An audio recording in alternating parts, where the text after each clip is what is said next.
Greetings again, viewers. It's time for some Dark Souls again. And to start this off, why not explain a little bit about humanity?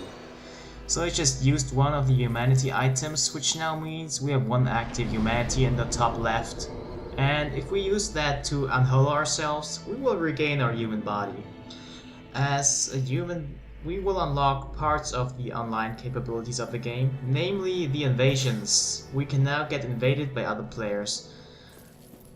And you just saw that rather pitiful swing there I did with my spear. That's because we haven't met the stat requirements to use it yet. But a quick level up will fix that. One strength, one dexterity, that'll fix it. See? Now this bonfire gives us 10 instances because there's a bonfire keeper near it. It's not that guy though. Well, what do we have here? You must be a new arrival. Let me guess, fate of the undead, right? Well, you're not the first, but there's no salvation here. You'd have done better to rot in the undead asylum. But too late now. Well, since you're here, let me help you out. There are, actually, two bells of awakening. One's up above in the undead church. The other is far below, in the ruins at the base of Blight Town. Ring them both, and something happens. Brilliant, right? Not much to go on, but I have a feeling that won't stop you. So, off you go. It is why you came, isn't it? To this accursed land of the undead? Ah, what a charmingly sick laugh.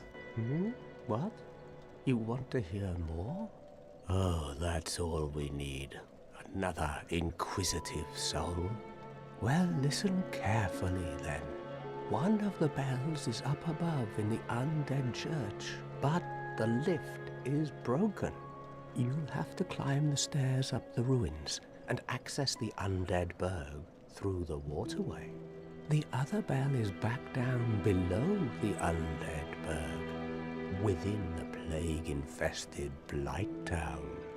But I'd die again before I step foot in that cesspool. Like most players, he's not too fond of Blighttown. Bloody hell, what is it now? You ask too many questions. What now? I'm not up for chatting. Leave me alone. Now, the crestfallen warrior here just told us exactly what we have to do in the first part of the game. But he's not the only one in Filing Shrine. There's another guy right here. Hello there. I believe we are not acquainted. I am Petrus of Thoroland. Have you business with us?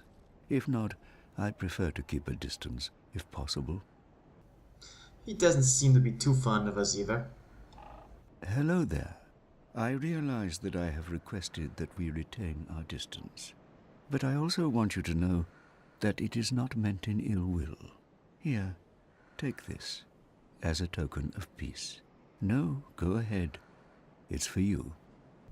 Well, that's something, I guess. Oh my, you again. Oh, I know. How about this? I have to await my companions here anyway. So what if I were to teach you some miracles? Would that please you? Now we're talking. Very well. Then first, a covenant with the gods. We have to join to learn miracles from him. Some classes start as a member of the Covenant though. Now let me share my miracles. Only their ultimate effectiveness will be determined by your efforts and your faith. Now, we can buy some things from Petrus now. Mostly miracles, but also some talismans. Among them the Thoroland talisman, which is pretty good at this point, but I'm not gonna get it. For now, the only thing I really care about here is the heal miracle, which pretty much does what it says on the tin. My companions are Milady and her young knights. She is young, but burdened by an undead mission. We are her defenses, to keep her from harm. An undead mission? Regrettably, I cannot share that with you. But you are my pupil. Perhaps if you show your faith. Oh, yeah, faith. I get it. Very well. I can surely tell you, of all people, undead clerics are given a mission to seek kindling. Kindling is the art of feeding bonfires with humanity. Through kindling, we shall one day be granted magnificent powers. Very well. Come again. The effectiveness of the teachings depend upon your faith. So, Petrus here made us join the Covenant, the Way of the White. We can leave it now, and he would still teach us miracles. But for now, I think we will remain in there. Now, the Covenant has, like most other Covenants too, some online benefits. In this case, we will see more white summoning signs by other players who are also in the Covenant. Now, the way co-op works in this game is that one player puts down a summoning sign in their world, and it will appear in other players' world, and those other players can summon them into their world, so they can be helped during the boss fights. And they learn a gesture from him, the shrug. Gestures are the only means of communicating with other players online, by the way.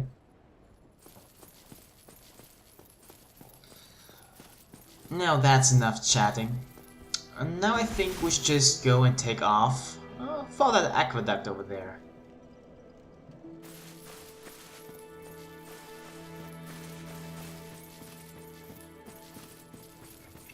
Now you might have noticed that I'm wearing a different set of armor from the last video. It's the Hollow Warrior set, and it actually drops from those guys, so if you want it, just kill them over and over until they drop it all. Eventually you'll get it. And that guy there can also drop the shield. Speak of the devil, there it is. It's better than what we have right now because it has a 100% physical block. And we also got one Titanite shard. Titanite shards are used as a upgrading material for weapons and armor. But I will explain that in a little bit more detail when we actually can upgrade our weapons.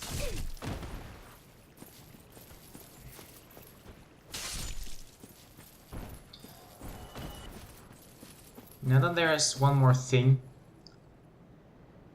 And here I actually touched a bloodstain. It shows us the last moments, the dying moments of another player, and this guy died a stupid death. So do you see that glowing thing over there? We can actually jump. This is not how you jump. Speaking of stupid deaths.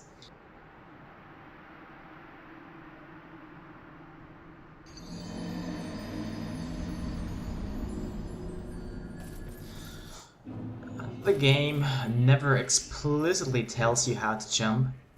So to jump, you sprint, and then let go of the sprint button and immediately tap it again.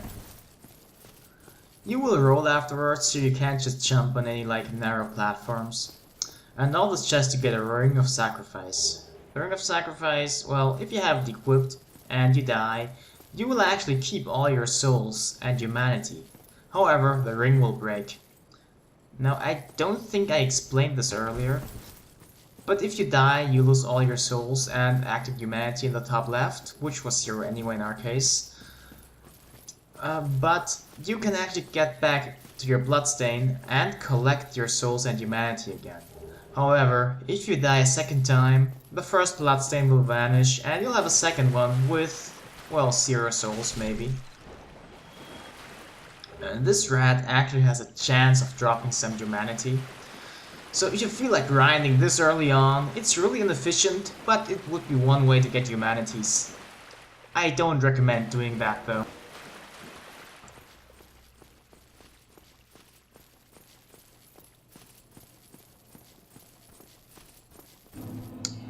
And now we're in the Undead Burg, the first proper area of the game, and I quite like it actually, especially for a first area. It's really good.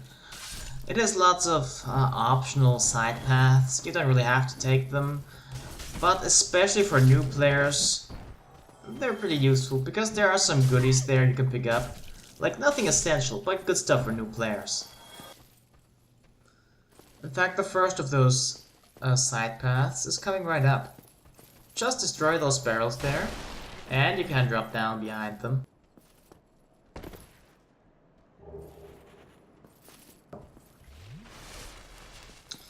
Now, since I want to show you as many different playstyles as I can in this Let's Play, here's the spear and shield type of playstyle.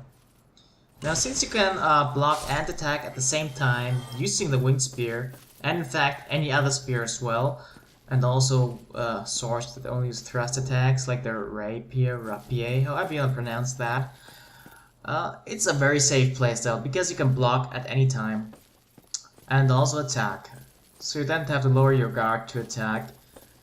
This also has some downsides though. You might be led to just blocking too much, which is bad. You have to actually let your guard down sometimes to regain your stamina quicker, because when you're blocking, it only regenerates very, very slowly.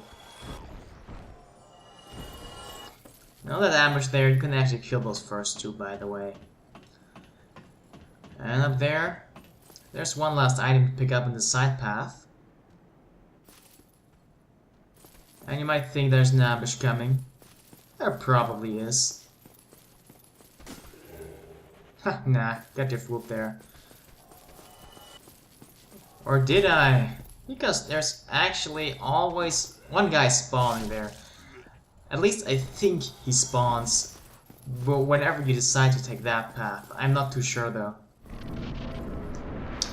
Those white fog gates there, they just serve to break up the area sometimes. They don't really do much. Now, we can't actually get over there yet, not from here. At some point during this video, I'll show you where to go. Oh god, no, a dragon. Well, actually, if you paid attention to the intro cinematic, you will know that all dragons are extinct. This is actually a drake. In the game's lore, dragons are giant lizard beings with stony scales. This one seemed to have more of the classic reptilian type scales. And what I'm doing right now here, I pretty much only recommend doing that if you actually can block all the time, like with this playstyle, because you will also have to deal with that crossbow dude here. In there, and that a little, yeah, here, see that? That's a summoning sign. And in that little room over there is a bonfire I'm not going to just light just yet. Instead, here is a shield. Not a very good one though. It might be better than your starting shield though if you didn't get another one. Now, luckily we have a bow, so we can just draw out single enemies if we feel like it. Those are like us kind of, you know, spear and shield type enemies. So you can kick them, because they don't attack much actually.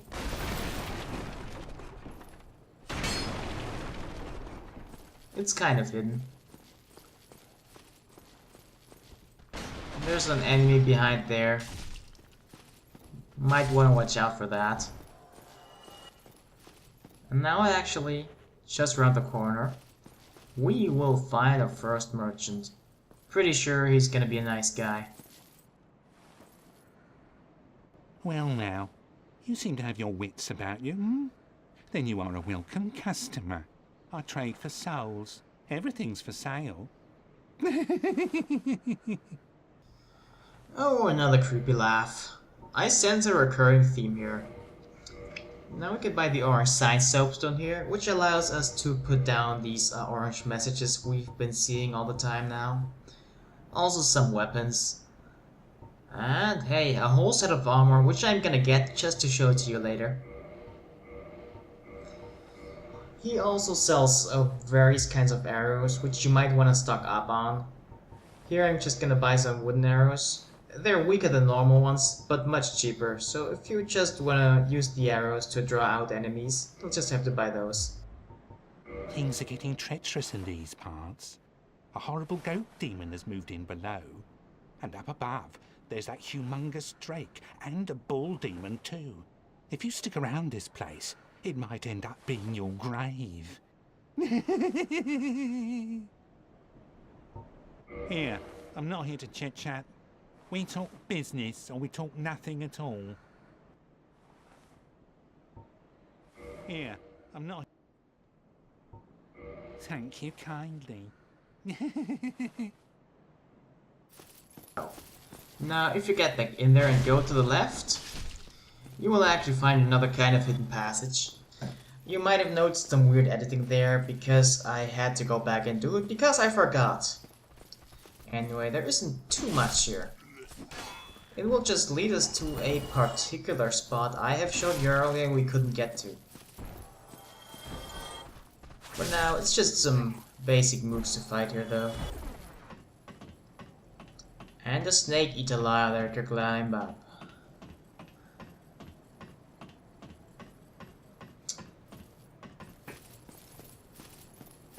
Now look down there. There is actually that one building we couldn't get to earlier, but now we can jump from up here. I tried, there is no other way to get there. And for troubles, we got the crossbow. The crossbows, compared to bows, aren't really that good. You can't manually aim with them. And you also, well, they don't scale with the stats. Which can also be an advantage under some circumstances. Now it's time to light up that bonfire we missed out on earlier. Most of the time, getting to the bonfire is kind of a struggle, and you will be really happy to actually find them. This one though is rather easy to reach, but later ones not so much. And here we see another summoning sign just behind us. In a second you'll see it again. I didn't actually know that this was such a good spot for summoning. I'm not going to do it just yet though. This area is kind of, I don't know. It feels like cheating to get some help here. Up there are guys throwing down firebombs. You can actually kill them with arrows, obviously. You don't have to. Personally, I just run across and deal with the 3 enemies we will have to fight over there.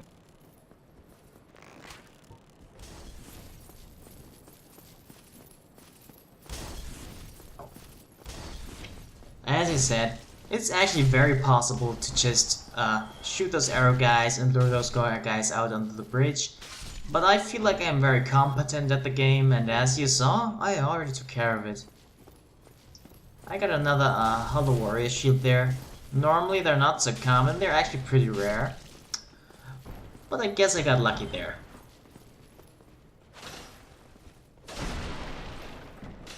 This guy seems to be there for no reason at all. Unless you run, you won't aggro him. And that chest there. Pay attention to the chain on the lower right. It's curled up. It's going to be important at some point. Just really remember the curled up chains. And we get some more black firebombs here, which you could have also picked as a starting gift. They're pretty useful if you just want to kill the Asylum Demon on their first encounter. That guy in the middle usually throws firebombs as well. He didn't do it now for some reason.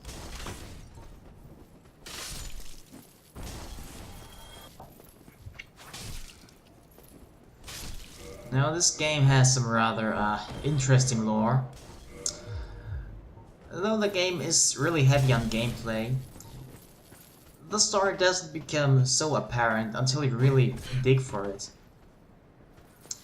Now, most of it comes from dialogue, but even more of it comes from flavor text from item descriptions. Cutscenes and the likes actually don't tell you very much about the story, except the very first one, which has quite a bit of lore in it. And up there, that's where the firebomb guys threw firebombs down to us, by the way.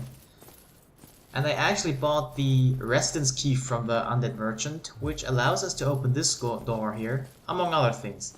And here, pay attention to the curled up chain, look at it. Gold pine resin. It's an item that allows us to imbue our weapon with the powers of lightning. And always go up here. Always. Because that guy will become a problem if you don't.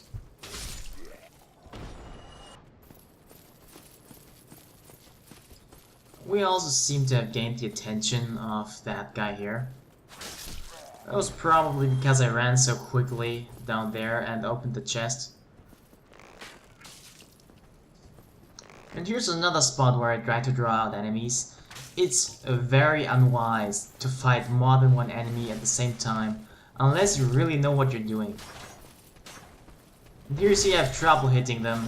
That's because the spear attacks straight ahead unless you're close enough to actually angle the spear down automatically when locking onto enemies. Another shield! Fuck! I thought those were rare.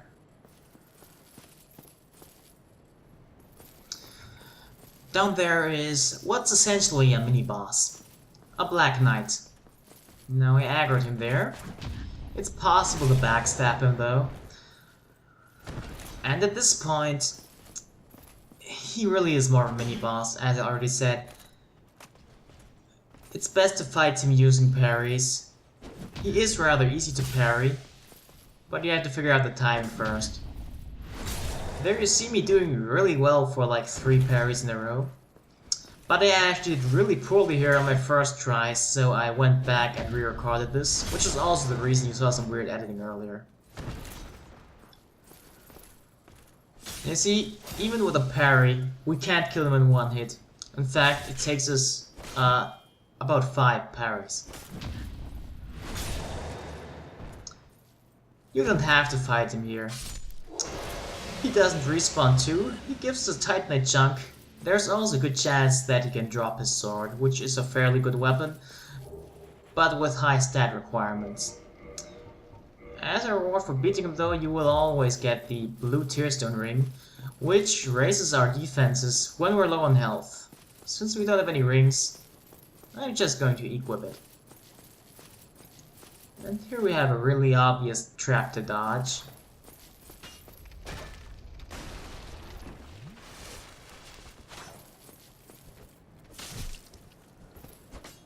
Now we're almost at the end of the Undead Burg already. And holy shit, no Titanite shard. Didn't know those were that common as well. So up that tower, and we're almost done with this area. There's just one last room really we have to get through.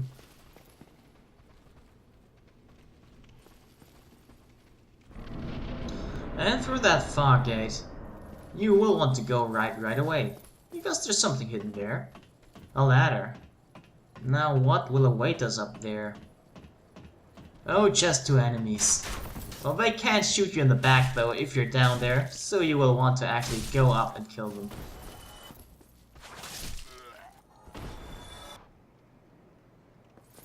I'll just get down again.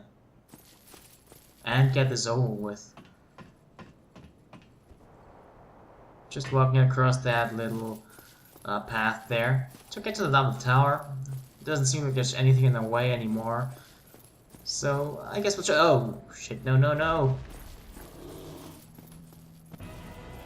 Yeah, right, a boss. Almost forgot about that. Totally. No, it's a pretty good idea to climb back up here. Because you can actually just plunge attack him, like the Asylum Demon. And most of the attacks are rather slow and easy to dodge. And I usually like to fight him down here. I think it's the easiest method. You can also just lure him back a little more, like I'm gonna do right now. In fact, why not do this? You can actually plunge attack him as much as you want.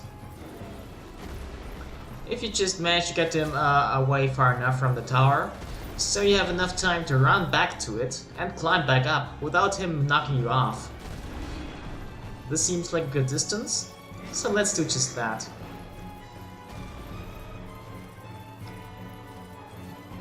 Plunge attacking him over and over is a pretty cheap tactic, but if you have trouble against him for some reason, it's probably the best thing to do. Actually, why don't we just chill out here? It's not like he can do anything to us up here, I mean, yeah, right, like he's gonna oh, there he is. Well, I don't like fighting up here. And you will actually see why in a second. This can happen.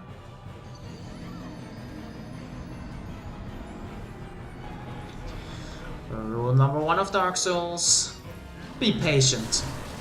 Rule number 2 of Dark Souls, know your surroundings. Now let's just fight him the way I'm used to. Should make things a little easier. And we won't get any pleasant surprises now. You might have noticed that I applied some gold pine resin to my winged spear. This actually significantly increases the damage output of our weapon. As you can see, actually, previously I think we did like 40 damage per hit. Or maybe 80 with a heavy attack, and now it's actually over 100. And he's almost dead. That was pretty quick. That attack just now, I find that pretty difficult to dodge for some reason. It always gets me. But if you just step back, no problem. You can evade most of his attacks. And, ooh yeah, look at that, he's actually already dead. Our first boss defeated. Well, except the Asylum Demon. But I don't count him, he's too easy.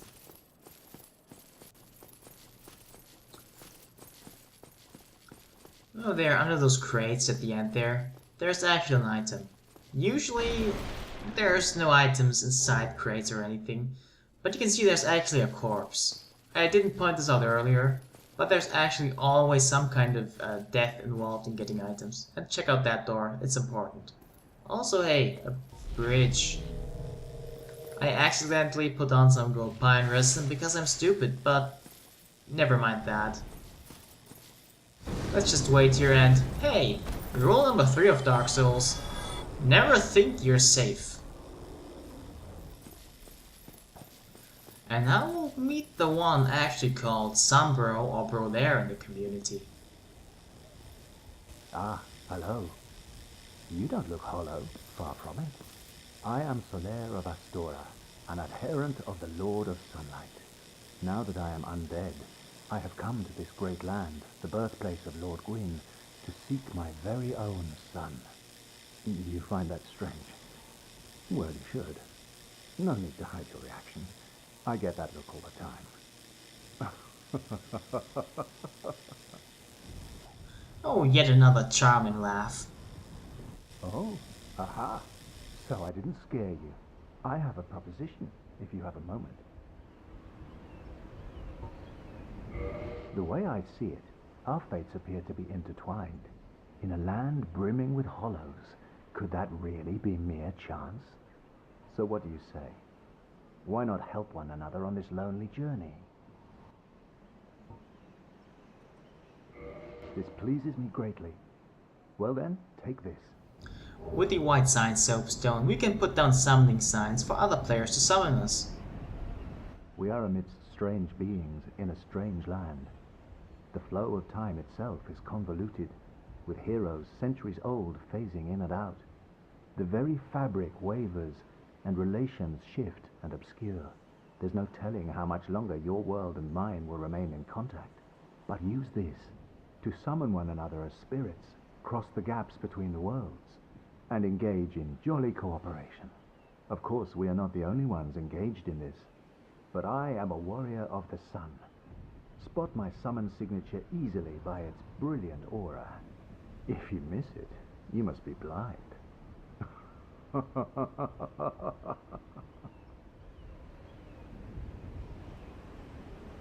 Oh, hello there. I will stay behind to gaze at the sun. The sun is a wondrous body, like a magnificent father. If only I could be so grossly incandescent. Oh. So there, just explained co-op using in-universe terms to us. I kind of like when games do that, and Dark Souls does that a lot when explaining mechanics.